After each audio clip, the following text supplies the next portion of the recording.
गरुड़ पुराण अध्याय 2। गरुड़ जी बोलते हैं, हे केशव, यमलोक का मार्ग किस प्रकार दुखदाई है? पापी लोग वहां किस प्रकार जाते हैं? कृपा करके मुझे बताइए। श्री भगवान बोलते हैं, हे गरुड़, महान दुख प्रदान करने वाले यम मार्ग के विषय में तुम मुझसे सुनो। मैं तुम्हें सब कुछ बताता हूँ। मेरा भक्त होने पर भी तुम उसे सुनकर कांप उठोगे। यम मार्ग में वृक्ष की छाया नहीं है जहाँ प्राणी विश्राम कर सके। उस यम मार्ग में अन्न आदि भी नहीं है जिससे कि वह अपने प्राणों की रक्षा कर सके। हे पक्षी श्रेष्ठ, वहां कहीं जल दिखाई भी नहीं देता जिसे अत्यंत त्रषासुर वहां पी और पी सके। वह प्रलय काल की भांति 12 सूर्य तपते रहते हैं। उस मार्ग में जाता हुआ पापी कभी बर्फीली हवा से पीड़ित होता है तो कभी कांटे चुभने लगते हैं और कभी महाविषर सर्पों द्वारा उसे डसा जाता है।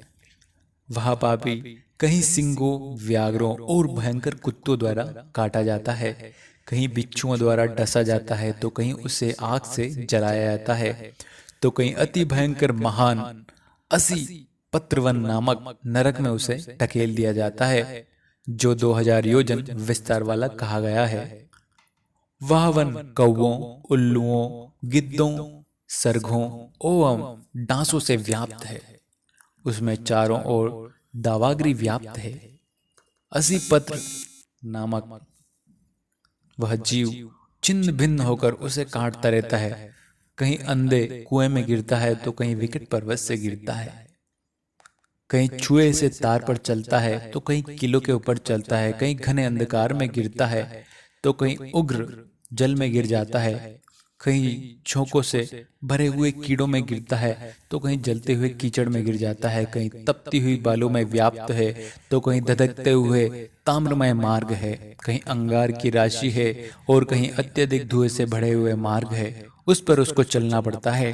कहीं अंगार की वृष्टि हो रही है तो कहीं बिजली गिरने के साथ साथ शिलावृष्टि हो रही है, कहीं रक्त की तो कहीं शस्त्र की तो कहीं गर्म जल की वृष्टि होती है, कहीं खारे कीचड़ की वृष्टि होती है। मार्ग में कहीं गहरी खाई है, कहीं पर्वत है, शिखरें हैं, चढ़ाई है और कहीं कंदरा और प्रवेश करना पड़ता है।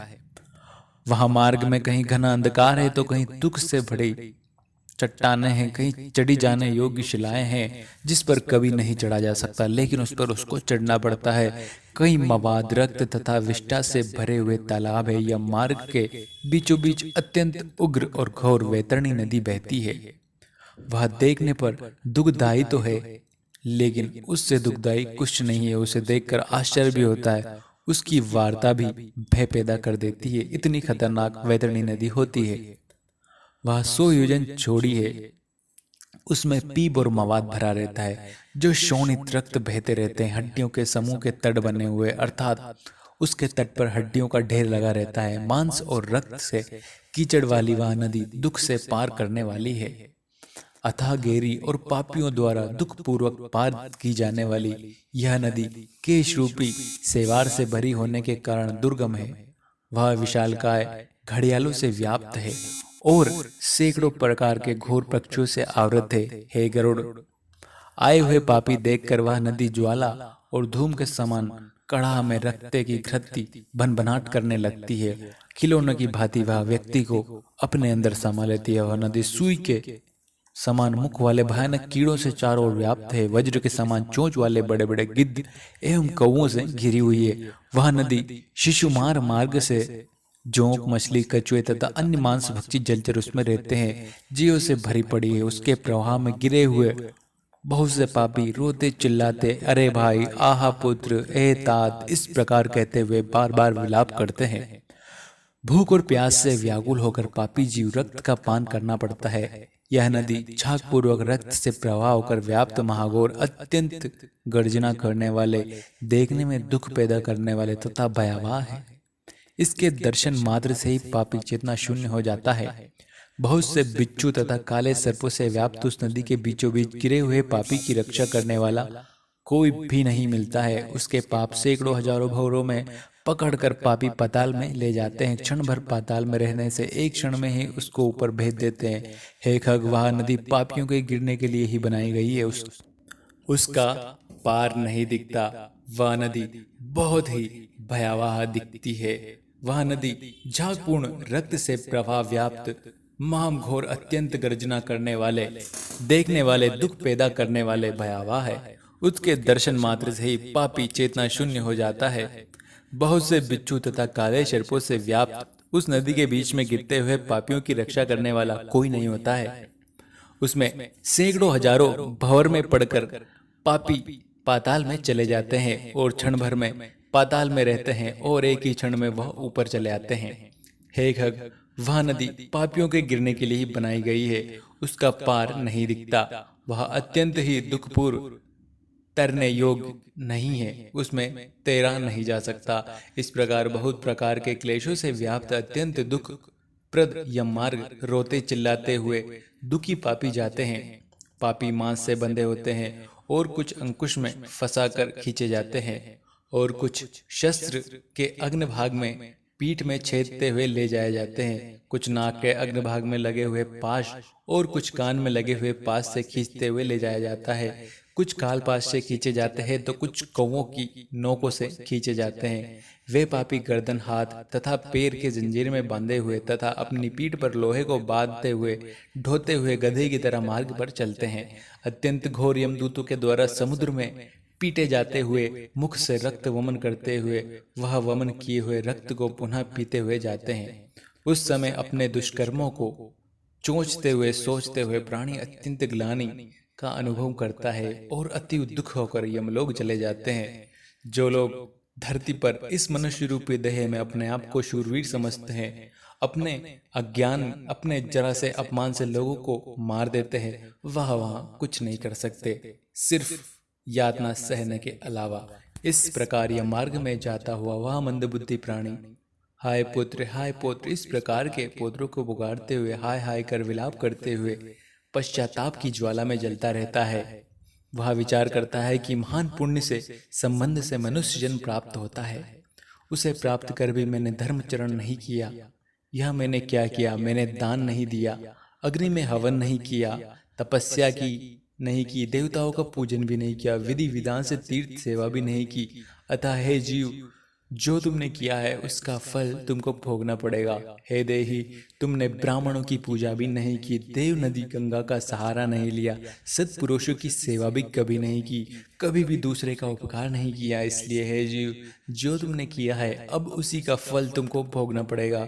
मनुष्य और पशु पक्षियों के लिए जलहीन प्रदेश में जलाशय का निर्माण नहीं किया, गौवों और उसके बाद में किसी ब्राह्मणों को नहीं खिलाया, गौर ब्राह्मणों की आजीविका के लिए थोड़ा भी प्रयास नहीं किया। इसलिए हे देही, तुमने जो किया है उससे अपना निर्वाह करो।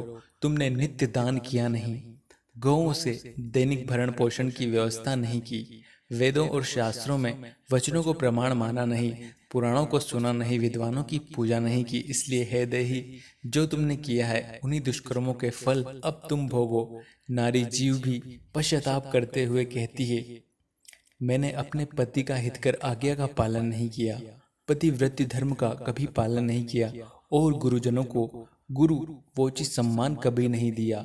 इसलिए हे देहिन, जो तुमने किया है उसी का फल अब तुमको भोगना पड़ेगा। धर्म की बुद्धि के लिए एकमात्र पति की सेवा की नहीं और पति की मृत्यु हो जाने पर वही प्रवेश करने का उसका अनुगम नहीं किया, वैधव्य प्राप्त करके त्यागमय जीवन व्यतीत किया नहीं। इसलिए हे देहिन, जैसा किया है उसका फल अब तुम भोगो। मांस पर्यंत किए जाने वाले उपवासों में तथा चंद्रायण व्रतों का आदि सुस्तीर्ण नियमों से पालन से शरीर को सुखाया नहीं।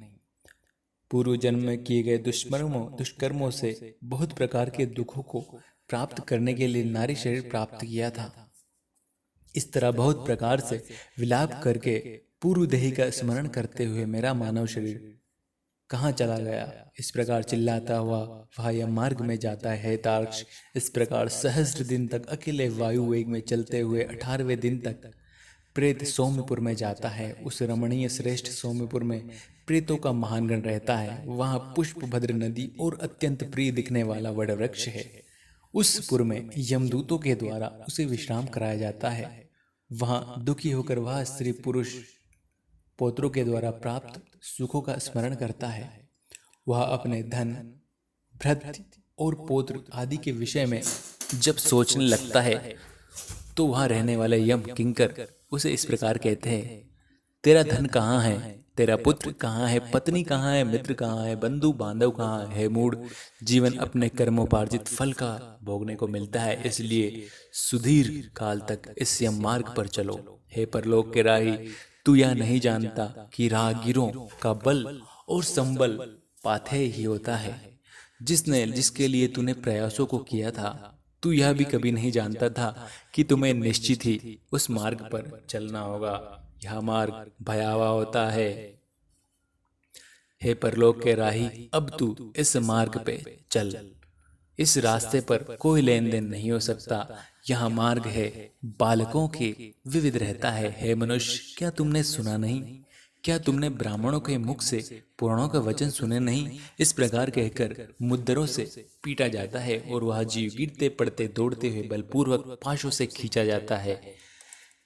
यहाँ पर स्नेह अथवा कृपा के कारण पुत्र पोत्रों द्वारा किए हुए मासिक पिंडों को खा लेता है।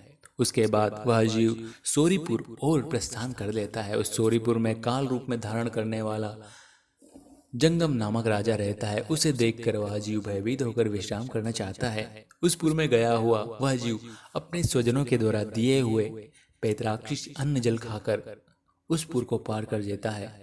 उसके बाद शीघ्रता पूर्वक वह प्रेत नगेंद्र भवन की ओर जाते हुए और वहां भयंकर वनों को देखकर दुखी होकर रोता है। दया रहित दूतों से द्वारा खींचा जाने पर वह बार बार रोता है। 2 मासों के अंत में वह दुखी होकर वहां जाता है।